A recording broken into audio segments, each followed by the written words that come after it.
Amigos e amigas, canal do Xavier. Gente, por favor, deem um like, compartilhem esse vídeo, se inscrevam no canal, façam comentários e acionem o sininho para receber todas as notificações. Isso é muito importante para a gente, eu tenho que pedir isso sempre para vocês. Vou repetir, o like, se inscrevam no canal, façam comentários, acionem o sininho e compartilhem esse vídeo.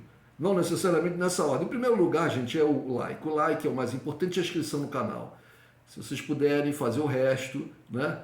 Que é o compartilhamento do vídeo, fazer comentários e acionar o sininho para receber todas as notificações. Vocês vão estar sempre vendo os vídeos que a gente faz aqui e vão estar ajudando bastante a gente, dando apoio, dando incentivo para que a gente continue fazendo esse trabalho. Valeu?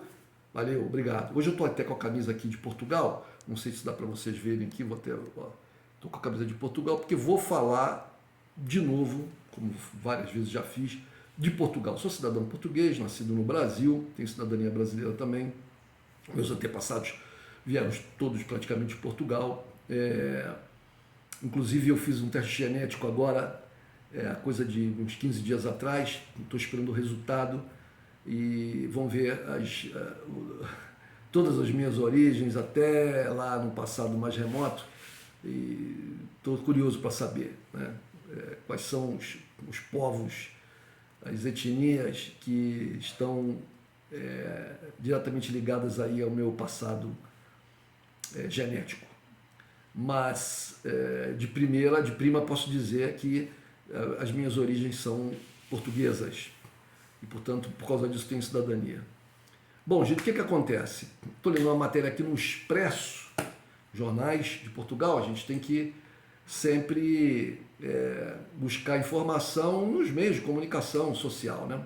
Então tem aqui uma matéria de ontem, dia 14, hoje é dia 15 de março de 2023, ontem, dia 14, está aqui: Marinha com déficit de 120 milhões de euros em manutenção nos últimos 5 anos. Essa matéria, ela foi colocada aqui em função do problema com o navio Mondego, que aconteceu aí essa semana e que repercutiu muito negativamente, né? Muito negativamente. Mas antes de eu falar sobre, vamos ver aqui, ver aqui o que eu acabei de ler. O déficit foi de 120 milhões de euros, 120 milhões de euros, vezes o euro está 5,64 em relação ao real. Isso quer dizer que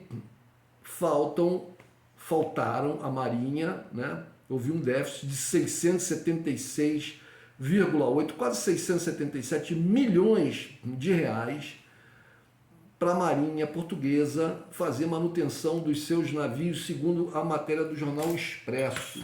Bom, o que foi que aconteceu, gente? O que foi que aconteceu com o navio Mondego? Né? O que foi que aconteceu com o navio Mondego? Essa embarcação, né, militar, foi dado a ordem para que essa embarcação partisse para acompanhar um navio russo que estava ali se aproximando do litoral de Portugal. E o que acontece? A tripulação do navio se negou a sair, alegando que o navio não tinha condições técnicas. Bom, a primeira ação da Marinha foi abrir um inquérito militar, afastar os marinheiros, né? Mas a coisa foi para a imprensa. O navio parece que tinha risco até de incêndio, tinha uma série de vazamentos, de infiltrações de água. E, bom, segundo os marinheiros, o navio oferecia riscos à vida desses tripulantes. E eles se negaram. Vocês vejam, senhoras e senhores, que isso é um ato extremado. É claro que esses militares que são, sabem, né, o que isso acarretará para eles, para suas carreiras, né? O que isso acarretará, punições, com certeza, né? Mas, mesmo assim, eles fizeram isso. Isso quer dizer que eles avaliaram que o risco que eles corriam com o navio no mar era, para sua integridade física, para suas vidas, era muito maior do que o que eles poderiam sofrer com punições vindas do alto comando da Marinha. Então, isso dá um peso, né? Dá uma baliza forte para as afirmações, para as alegações desses marinheiros, né? Desse pessoal da Marinha Portuguesa. Pois bem, aqui tem uma matéria do Observador que diz o seguinte: Marinha falhou missão de acompanhamento do navio russo após 13 militares terem recusado embarcar. Mais de 10 militares optaram por não embarcar no navio NRP Mondego, alegando razões de segurança. A Marinha considera que os operacionais não cumpriram os deveres militares. Subordinação, né?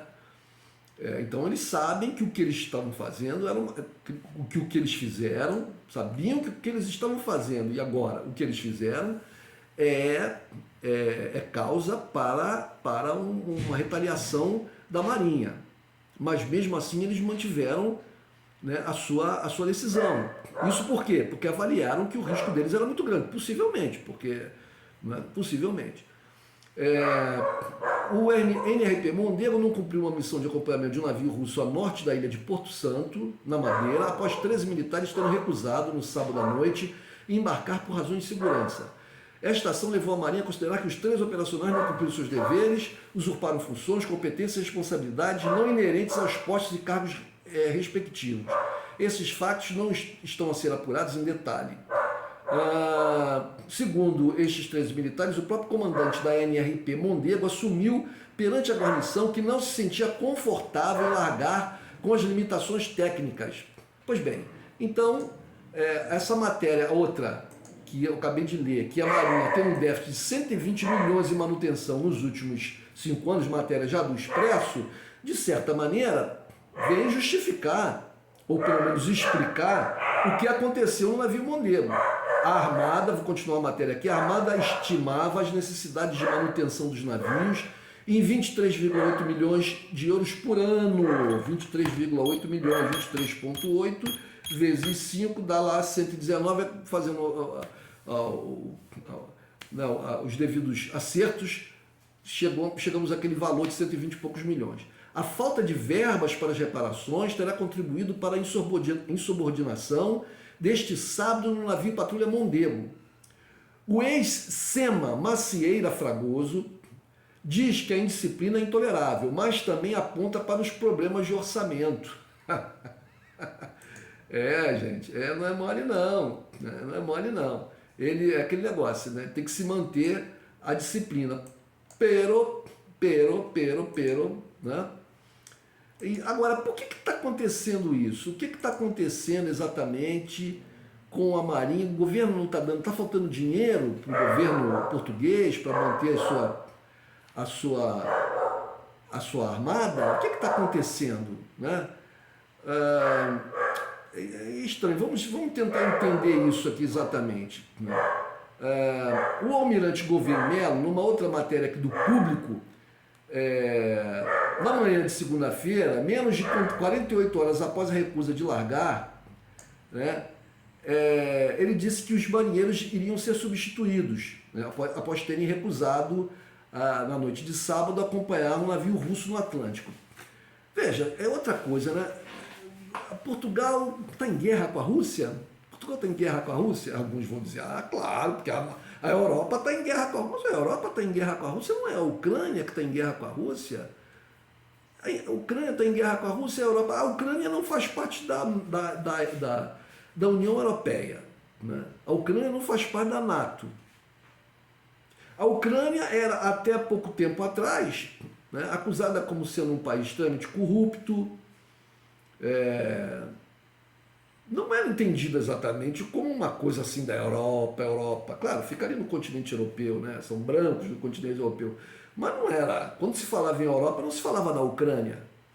De repente, a Ucrânia passou a ser o símbolo maior da Europa. E quem é inimigo da Ucrânia, ou quem está em litígio com a Ucrânia, está em litígio com Portugal, obviamente, né?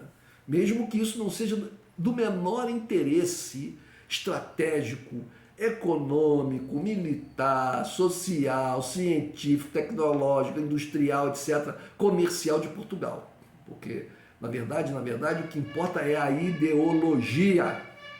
É a ideologia, né? Ideologia que vai ser imposta ao povo. E atrás dessa ideologia estão interesses. No caso, interesses de estranhos à questão lusitana, portuguesa.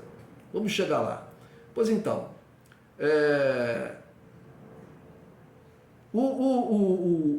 o que diz aqui o almirante Gouveia e Melo, né?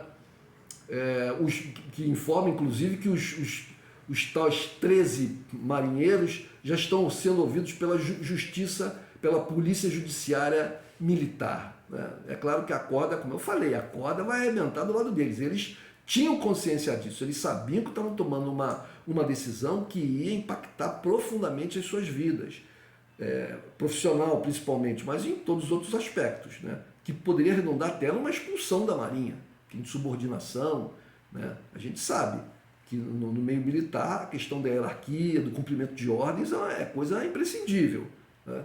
Então, para eles terem tomado essa medida, essa ação, é porque eles viam que o risco era muito grande. Não tem outro entendimento, não posso ter outro entendimento. Que pessoas militares de carreira vão colocar as suas carreiras em risco por nada, ou por pouca coisa. Se assim o fizeram, são parvos, né, estúpidos. Mas eu não acredito. 13, todos os 13. Bom, essa questão aconteceu no dia 11 de março, como hoje, dia 15, ou seja, 4 dias atrás, correto? Foi no sábado. Diz a matéria aqui do Público que o jornal Mondego está há 500 dias em prontidão para busca e salvamento, o que impediu a paragem para manutenção. Tal situação levou à inoperação de um dos 2 motores, o de estibordo, e de um dos 3 geradores, estando o número 1 de estibordo inoperacional desde outubro de 2022, ou seja, né, novembro, dezembro, janeiro, fevereiro, março, quase 5 meses para 6. Para além desses problemas, o Mondego apresenta outras falhas de alagamento e fugas de óleo, e inclusivamente de risco de incêndio, ou seja, isso aqui é uma matéria do Público, tá? Continuando, o Mondego apresenta limitações técnicas graves que comprometem a segurança do pessoal e do material e o cumprimento da respectiva missão, anotam, né? Os marinheiros asseguram que, em formatura na ponte, o próprio comandante assumiu perante a guarnição que não se sentia confortável em largar com as limitações técnicas que o navio apresenta. Largar seria zarpar, né? Como a gente fala aqui no Brasil. E concluem, pelo descrito e por entendermos que a segurança do pessoal e do material está séria e gravemente comprometida, decidimos de livre vontade e em consciência não cumprir a ordem de largada e formar no cais. Ou seja, os militares, eles fizeram formatura no cais do navio, né?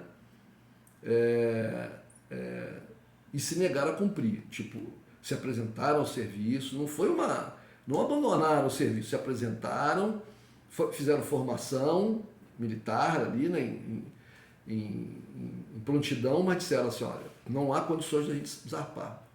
No entanto, segue a matéria do Público, o comandante do barco, o comandante do barco, o comando naval, a cadeia hierárquica e a superintendência de material, vou repetir, no entanto, o comandante do barco, o comando naval, a cadeia hierárquica e a superintendência de material consideraram que o navio estava em condições de cumprir a missão de acompanhamento de um navio da Marinha Russa, pelo que os marinheiros recorreram a uma figura simbólica, a formação no cais. Estamos aqui, é o significado daquela iniciativa, que equivale a destacar que não desertaram, foi o que eu acabei de falar, né? É claro que o comando naval, a cadeia hierárquica, a superintendência de material vão dizer, né, vão dar ordem, vão dizer, não, nós demos as ordens, vocês têm que cumprir, né? Há condições do barco. Mas, gente, tudo isso está acontecendo por quê? Porque falta dinheiro.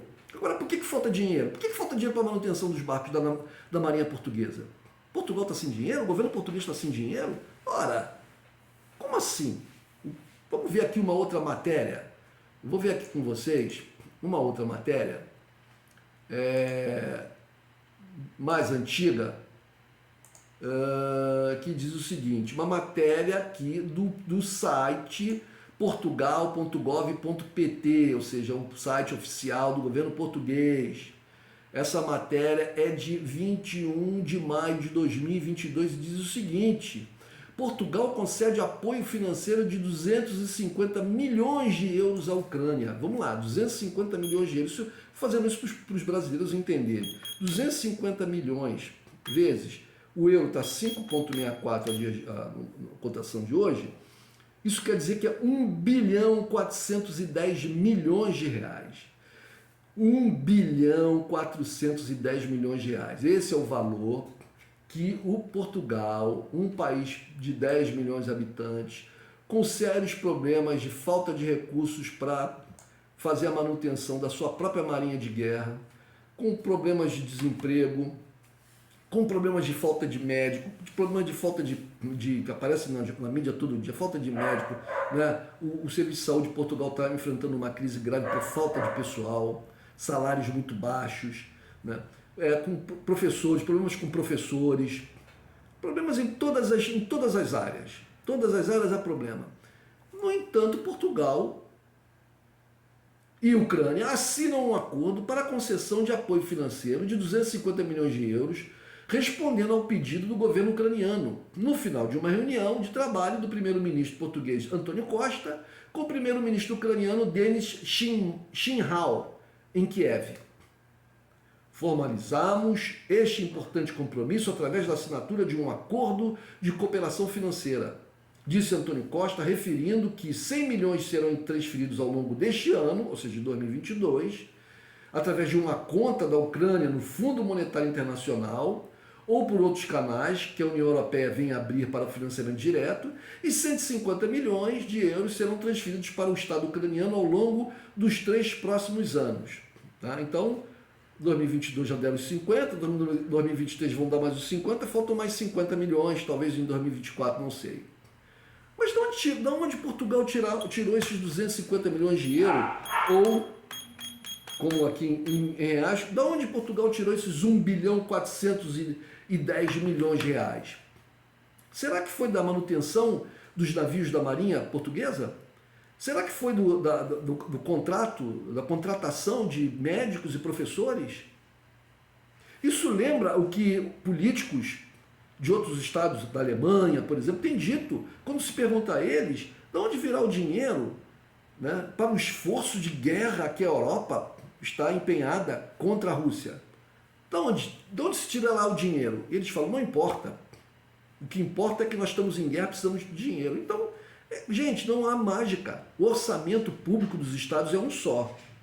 Se você tira dinheiro para cá, vai faltar dinheiro aqui e assim é. Quando o orçamento é muito grande, dá para você tirar ali, às vezes sobra até um dinheiro, você tirar de áreas em que o povo não vai sentir, né? Como, por exemplo, empréstimo a governos em guerra em outros países, né?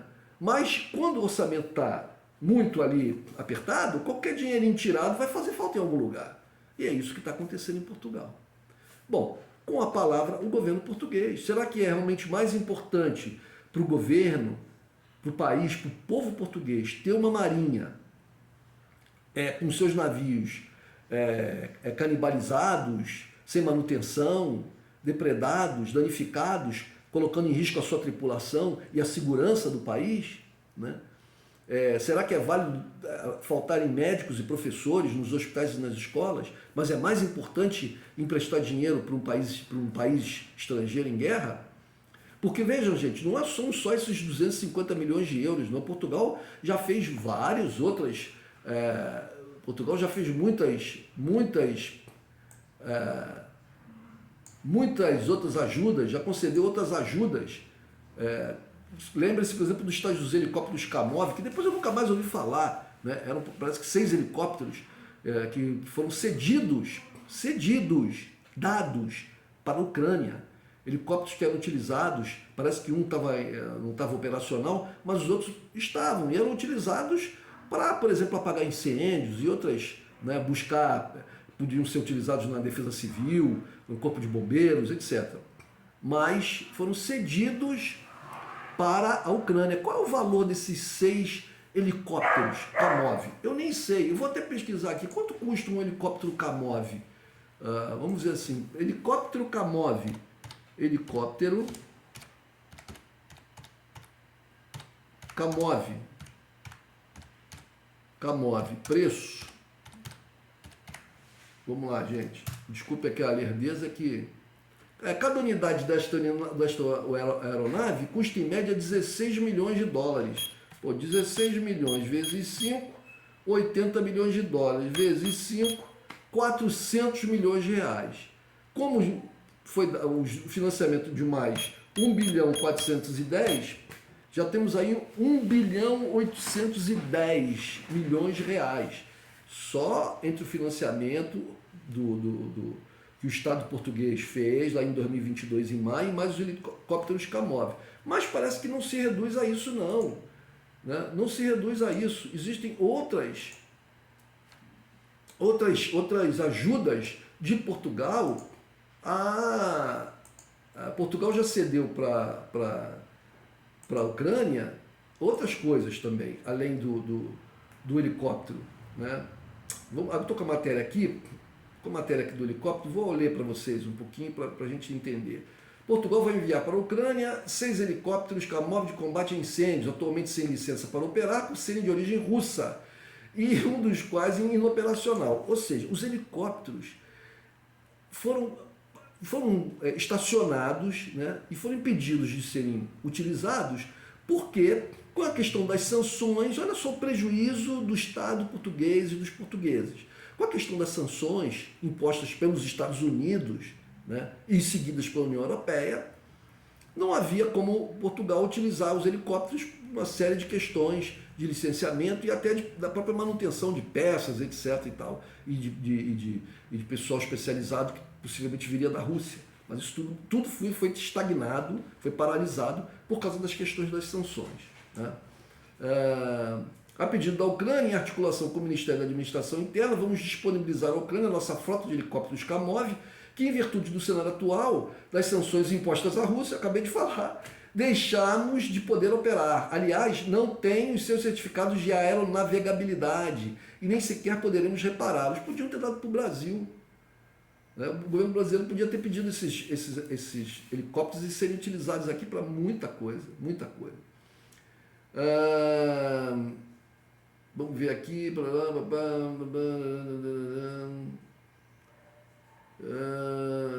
Olha aqui, no caso de Portugal, o país já mobilizou para a Ucrânia equipamentos individuais, armas, munições, veículos blindados, sistemas de comunicação e drones, material sanitário e médico, tendo ainda manifestado disponibilidade para acolher refugiados e combatentes feridos, bem como de treinar soldados ucranianos. Essa matéria é do Diário de Notícias, gente.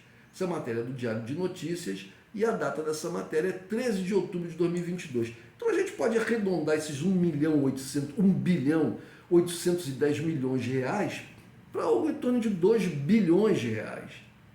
Portugal, um dos países mais pobres da Europa, infelizmente, né?